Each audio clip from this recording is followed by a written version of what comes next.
I wonder why this elephant isn't addressed, but so largely occupies the room, specifically the church. Very few people talk about church hurt, but it exists. It's disheartening when self proclaimed holier than thou Bible thumpers ridicule others they don't understand or doesn't quite fit their mold of what a believer is supposed to appear as.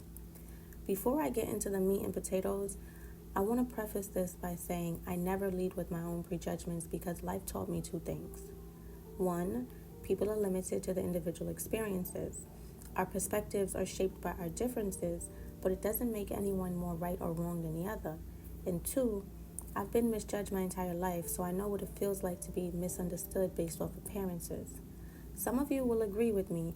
Somehow people equate confidence and attractiveness, whether genetic or enhanced, to mean you're prideful and empty-headed. Meanwhile, the irony is they're only revealing how little they actually know because they're unable to broaden their scope. With that said, how dare anybody ostracize a gay man who's trying to create a relationship with God because you disagree with his chosen lifestyle? How dare anyone tell a lesbian woman she's inappropriately dressed because she's wearing pants and your old school customs dictate women should only wear skirts and dresses? How dare anyone tell a hustler or scammer trying to make ends meet he doesn't belong because he's poisoning the community? How dare anyone turn their nose up at a stripper or sex worker who's trying to turn her life around? The grievances go on and on. Last time I checked, that's between them and God. And if it weren't for his grace and mercy, you wouldn't be in church neither. I grew up in church and I've witnessed many things. Until this day, you'd be surprised that people who might have committed to their walk with God sooner are some of the most judgmental Christians you'll ever come across. Especially the yes men and women who are trying to get recognition or favoritism with leaders and pastors. I'm not bashing. This is just what it is. We're human and we're flawed. God alone can't judge.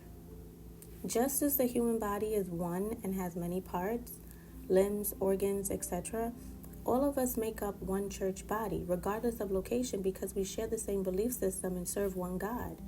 The church being a living entity with Christ as the head and members as its body, church buildings are like hospitals for the lost and sick, offering comfort, healing, and encouragement. So it's important to lead with love. Love always believes the best of everyone until they reveal themselves. Love builds people up and it edifies. Love does not find fault or criticize. How are you supposed to be made in the image of Christ but you don't love all people? Notice I didn't say love their ways. Too often, too many people turn away from the church, which is supposed to be supportive reinforcement, not because of sin, but because the same members who make up the church inflict hurt and overlook people they don't understand, whether intentionally or unintentionally. It blows my mind because renewed or not, we're all sinners. So make it make sense. At any given moment, a church can include people who are strong in the Lord, people who are struggling with their faith, people who do not believe and are just exploring Christianity, or people who just stumbled in but have no real interest. I could be wrong, but I'm left to conclude there are a lot of self-righteous performers. Otherwise, we'd know to check our heart posture and prayer before God.